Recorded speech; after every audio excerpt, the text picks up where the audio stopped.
নমস্কার বন্ধুরা, আমি এখন গঙ্গার পাড়ে রয়েছি। এই নদীর নাম গঙ্গা।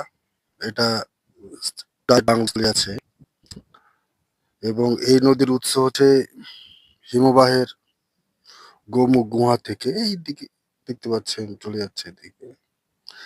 আর এই যে আমি এখন টোটোয় বসে আছি। তো আমি এই ছেলেটিকে জিজ্ঞেস করব এই জায়গার ইতিহাস সম্বন্ধে। তো আপনার নাম কি? একটু নামটা বলেন আপনার। সলেমান শেখ। সুলেমান শেখ আছে। সুলেমান শেখ, তো আপনি এখানে কয়দিন ধরে রয়েছেন? এখানে প্রায় 30 বছর থেকে। 30 বছর। তো দেখতে পাচ্ছেন খুব সুন্দর একটা গ্রাম অঞ্চল, যেখানে শুদ্ধ বাতাস এবং নিবিড় পরিবেশ আপনারা পাবেন। এবং আপনি কি করেন? ঢালাই। উম, দিনে কত টাকা রোজগার হয়? ওই 600-700। তাহলে তাহলে বুঝতে পারছেন বন্ধুরা, কারোর অধীনে কাজ না করার থেকে নিজের একটা ব্যবসা তৈরি করে নিজেই সেলফ ডিপেন্ডেন্ট হয়ে যদি বাঁচা যায়, তাহলে অনেক সুখ পৃথিবীতে পায়, যেটা এই ছেলের কাছ থেকে আমরা শুনতে পাচ্ছি।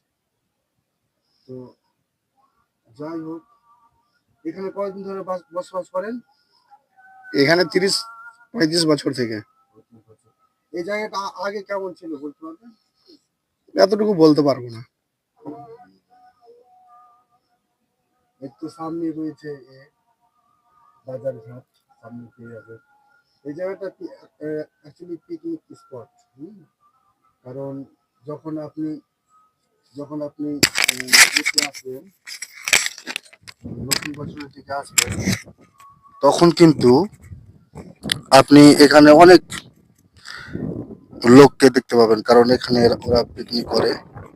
জায়গাটা বেশ ভালো। হুম, খুব শান্তস্নিগ্ধ। এই যে দেখুন লোকগুলো, এই যে দেখুন লোকগুলো মাছ মারার জন্য বড়শিতে কেঁচো ই করছে। খুব ভালো একটা পরিবেশ। আর এখন বর্ষার সিজন তো জল নদীতে অনেক। এই যে দূরে দেখতে পাচ্ছেন আবছা ধরনের একটা ব্রিজ দেখতে পাওয়া যাচ্ছে, ওটা হচ্ছে